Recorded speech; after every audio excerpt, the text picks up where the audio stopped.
អ្នកស្រីម៉ារីលោកទាំងស្វាមីទាំងពលិកាក្នុងមានធានាថាបានចូលអត់ទៅហើយចំនួនតែ10ដុល្លាររបស់អាទីណាខ្ញុំមិនអាចបងតាមការមួយនេះមកដល់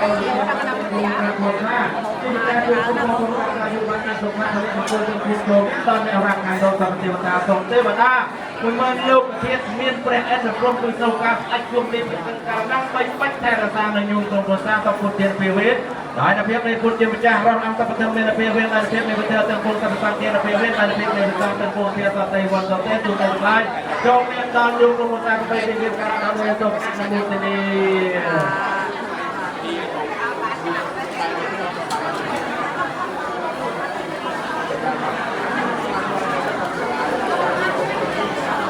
តែជួយណាលោកអ្នកនៅក្នុងឡានចូលមកលោកមានទេវតាមកជួបទៅតាមចំនួនតាមសម្រាប់បន្តទៅដល់ឆ្នាំថ្មីឲ្យកូនដល់សុខភាពពុជិខ្ញុំក្រុមគ្រួសារដើរតាមផ្លូវការក៏បាន